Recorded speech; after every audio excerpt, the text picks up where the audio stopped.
Hi, my name's Keith Cooper from No Flight Images, and in this video I'm going to look at a new lens I'm testing.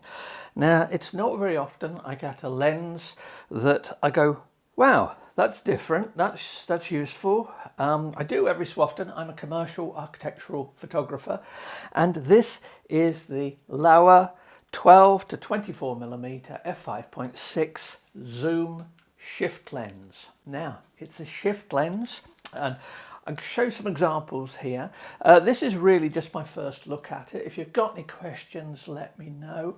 I will be doing a written write-up of this and some more details at some point, but this is just my first impressions of going out and using the lens. Now, I've got quite a lot of experience of tilt and shift lenses. This is shift only, by the way, but never a zoom. I'll go so far as to say that there are photographs I've taken with this I would have used as examples I've written a book on how to use tilt and shift lenses. There are photographs I've taken with this I would have used as examples in the book if I'd have had them at the time. It really is that interesting a lens. What makes it interesting? It's a shift lens. It has plus or minus 7mm of shift. Doesn't sound necessarily that much, but it's the first ever shift lens, first ever zoom shift lens I've come across, but it's also for APS-C cameras. Now, what this actually is a 12 to 24 zoom lens for non-crop sensors, for 35mm sensors. And here I've got it on a EOS R5 RF mount. Now, with this, it's a normal to 12 to 24 zoom lens. It's not a bad zoom lens at all. It works very well. But that's covering the whole area of the sensor for the full frame sensor. If you use a smaller sensor and have the same lens, effectively you can move the lens up and down. And I'll show some examples in a moment as to what this is if you're new to shift lenses and things like this, and why it's, I think it makes a real difference. If you can make use of a lens like this, I think it will change how you consider some aspects of your photography. Not for everybody. It's manual focus, manual aperture. There's no EXIF data. So when I look at the pictures, I have no idea what the exact settings were on it. So you will have to change how you deal with things a little bit. But for this, when it's shift on a full frame sensor, obviously the image circle, which is the bit of the image projected onto the sensor at the back behind the lens, is not big enough to allow for shift. It's why shift lenses tend to be very big. This one only weighs 540 odd grams or thereabouts. It's a nice solid construction, metal. Comes with a detachable lens hood here, which is threaded, and you can take 77mm filter sizes on it, and that's workable at full shift. The shift itself there's a little wheel that rotates and it shifts. Now you'll see perhaps the lens shifting up, shifting down there.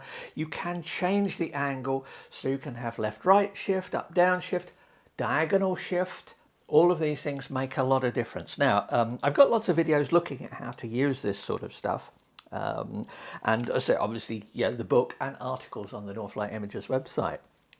But why was I impressed by it? Well, shift on a crop sensor gives a much more noticeable effect. I'll show some examples in a moment.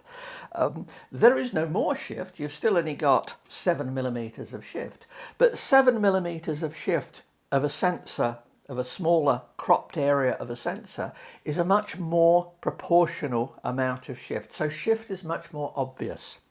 If you think of this as a 12 to 24, that's the focal length. Equivalent on this this R5 in crop mode, because I don't have a high resolution crop mode RF camera, so we're limited to about 18 megapixels here in crop mode. If you look at that, when you actually do the shifting of it, it's really quite noticeable, and it is no more shift, but it is much more noticeable. Anyway, to some pictures. Let's pop that there. I'll come back to some aspects of using it in a moment. But anyway, I've got some pictures that I've just been out, and I'll cut these in, and you can have a look. Now, straightforward view. This is a view of a scene that will be familiar to anyone who's seen any of my lens tests. View over De Montfort University. There we have a wide-ish view. There we have a closer view, and there we have an even closer view. Now, that's just simple zoom, you think. It's a zoom lens. But if I go back to the first one, you'll see that the level, the eye level, where I am, the camera is level, and I've shifted the lens upwards. So this is using vertical shift. Now, I'll show some clearer examples of this, but this is how I use shift. Now, as an architectural photographer, the reason I use this is because I want verticals to stay vertical. That applies to landscape as well. If I'm using wide-angle lenses in a landscape, I typically don't want the horizon running slap bang across the middle of the picture, so I may point the camera upwards, or I might point the camera downwards, but I definitely often don't want the horizon running across the mid-center of the frame. Of course, that produces convergence. So with a landscape, if you've got a nice sky as well and a wide-angle lens, you point upwards slightly. Any trees towards the edge of the picture are all leaning in like this. So it's a slight issue with it. Now, whether you notice this, whether you care about it, is entirely up to you. I'm going to suggest that once you start noticing perspective like this, and this is why Nikon call these perspective control lenses. Tilt shift, Canon, tilt shift. Canon have got the biggest range of tilt shift lenses. Laowa do some very nice shift and tilt shift. They tend to do shift only for wide angle, but they do some very nice lenses. I've got reviews of loads of them. But anyway, as I said, this shot here, this is shifted upwards a little bit. And when I go through, you can see, as you'd expect, zoom. Now, let's go to another shot of that building a bit closer. I've now got the camera perfectly level. I'm looking straight ahead towards the entranceway there. And yeah, it's a wide-ish view. Well, it's not that wide. There we go, it's a little bit wider. And there is the full 12mm setting. Although remember that because of the crop sensor on a Canon camera, that's 1.6 times 12mm effective focal length in terms of the field of view. And on a Nikon, Sony and other crop sensor cameras, it'll be 1.5 times. Now, if you go for the fact that this lens is also only 500 odd grams, this is the latest shift solution that I've come across, and that's even using it on this R5. Put it on a smaller camera body, and you've got, if you're interested in architectural photography and you want a walk round lens to just, for snapshots and the like, then it's a very interesting lens. It's about, I think, about $700 US price, not sure the UK prices or anything. I'll put some links on it. There's a view. If I now shift upwards, you'll see, whoa, that's quite a bit of shift. Just go back, shift upwards. That's quite a lot. Remember I said with a crop sensor lens, you get much more apparent shift. There's no different shift if you're shooting full frame on this. As I'll show at the end, you can actually I set the camera to full frame. Now, as long as you don't mind some hefty vignetting in places, it is usable on that as well. But it is a full frame lens, just not with the shift. So there we go, we got that shot there. What happens if I zoom in? Now, your normal thing when you zoom in on the center of the image. But remember, we've got shift here, so the center of the image, in a way, is where the optical axis goes through the center of the sensor there and through the lens. We've shifted upwards with the lens. There we go. You can see the sign on the building is still at the bottom. And if I zoom in further, you can still see it at the bottom there. So if I go back again, and if I go back to the original and step through them, you'll see the effect of the shift. Now the effect of the shift like that, that's at full shift, and I'm showing that's the full 7mm of shift. I'm shooting this at a f8, by the way, no EXIF data as I mentioned, but I'm shooting this at f8. You can see there's a little bit of darkening in the corners. There is some vignetting on this, and you will at full shift, certainly if you use diagonal shift, and I'll come to diagonal shift in a moment, you're nudging the edge of the lens image circle. And remember, the image circle is that image that is projected at the back of the lens. It is usually circular, and that is what you are sampling with moving the sensor. Because you can think of this shift lenses as keeping the lens stationary and just moving the sensor around to capture different parts of the image circle. Different way of thinking about it. But anyway, let's have a look back again at the building there. That's nice and straight. There's relatively little distortion in this lens. There is some. You need to be careful in focusing, and certainly in the corners at extreme shift you will see some softness. This is not a lens on a par with the 30mm tilt shift Fujifilm that I have for the GFX 100S, but then again that lens costs £3,500 or more, £3,500 or thereabouts. You pay for that. There are distortions on this and slight imperfections that I found cleaned up very well with a tool like Sharpen AI.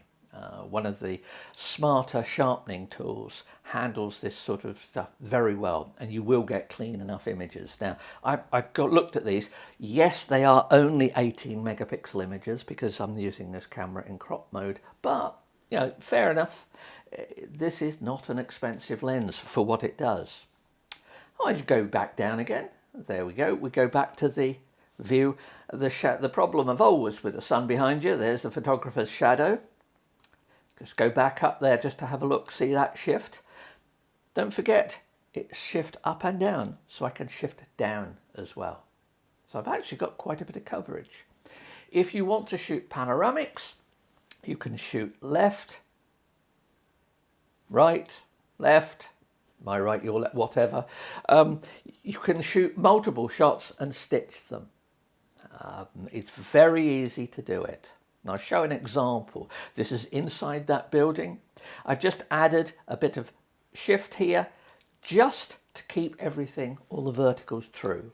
And that is, if you look at a commercial photographer's website, and they say, we do architecture as well. Look at the examples they show of architectural photography. If every one of them, or almost every one of them, has verticals absolutely dead straight, you know that they are doing those photos for architects. Architects do not like their buildings leaning like that. They don't like that either. Now, marketing departments like some at wacky angles and things like that, but that's different. It depends who's paying the bill and what they're using the pictures for. But that's a straightforward interior shot there. Taken with the R5, works just fine. Lovely and sharp, perfectly clear. Now, here's a shot looking with shift up. There's no shift. And there's downward shift. Now, I was using a tripod on these shots here. I did take a tripod with me. I've used this. This is perfectly fine to use handheld. No problem at all. Use the internal level if you're not sure. You quickly get the hang of these things, of how to adjust the camera. Using my handhelds, no great problem. Those three images, as I said, they stitch together really well. And there they are. There's three images stacked. So we've got the top up shift, no shift, shift downwards. Because of the amount of shift on this, it's worthwhile getting, if you're using full shift, getting a central image as well. They stitch better. If you're using a shift lens on a full frame camera, the shift is proportionally not so much, because remember, it's millimeters of shift compared to the sensor size. So you tend to find if you're doing an up-down stitch on a full frame camera with a lens like this, you often don't need that middle shot. You can get away with just an up and a down and there'll be an overlap. If you tried that here, you would get no overlap and you'd get no stitch. So hence the three shots like this. But it works fine. There are no obvious geometric distortions. Now, it's not a perfect lens by any means, but that's pretty good. Most people, unless you check very carefully, are not going to notice any issues with that. And so that's 3 pictures put together. I mentioned that you can shift diagonally as well. Well, here's a shot looking straight forward. And let's say I want to use some upwards shift so I can get the whole of that white building in. That's fair enough. I've shifted up. But then I've got the brownish building. I've got quite a lot of that in it. Now, you might say, I can just turn and point the camera at that building. Remember, I said shift lenses allow you to correct verticals very easily. Horizontals are controlled by the angle you're pointing the camera at the subject. So if I'm pointing square onto the subject here and I turn the camera, the horizontal lines will converge like that. Now, I might not want that. The way around that one is to line everything up and then shift diagonally. Now that's a combination of vertical shift, horizontal shift. Using these shifts, vertical shift is the easy one to explain because you can show examples with with everything like that. Horizontal shift, well, people think of it as stitching. If you combine horizontal shift with actually panning the camera, and I've got some videos looking at this, I've got lots of videos and articles looking at things like this, and of course, I have to mention the book again. But if you do that, you can change all sorts of angles of perspective. So what I'm going to do is just go diagonally. And there we go. That's a diagonal shift. Now, looking at this picture here, I can see a little bit of distortion in it. Now, it may be that I just didn't set it up properly. I tend to take on jobs. I tend to photograph things much slower because I'm much more concerned about getting everything lined up to make sure there is no extraneous tilt or anything like that. But that shows the effect quite nicely. Remember that thing I said about the image plane, the image circle? Think of the image circle as the view that the lens creates, and all you're doing with your sensor is just taking pictures of different parts of the image circle. I found that some people find it easier to see how shift lenses work in that respect. Notice we haven't mentioned tilt here. This doesn't do tilt. Tilt is irrelevant for this. Tilt is an entirely different thing as well. So don't worry that it hasn't got it. Would I be concerned that this lens doesn't have tilt? Not in the slightest. What I'm interested in is the fact that it does shift, and that's the key for it. But anyway, this is some shots just I took of that brown building because it's a very nice regular structure and it shows distortions. This is sort of fully shifted up at the widest angle. Notice we haven't got much vignetting towards the corners there. I suspect this one was taken at f8 or f11. Once again, if that matters to you, you remember to write it down or make a note. And if I go from that, and if I go to the next one, all I've done here is zoom a bit. Look at the bottom, you'll see that where the camera is pointing, and if you look at the actual image, you can see I made sure that my reflection is in it. It's a great way of making sure that you're square onto something if there are windows. Just get your reflection in it. Normally you don't want your reflection and you go out your way to avoid your reflection, but in this it just helps line things up. And if I step down through that and further, we get to the longest focal length. Yet there is a little bit of softness in this particular one, but my suspicion here is it was due to me not focusing properly. Now, I mentioned some physical aspects of the lens. The focus ring is at the end.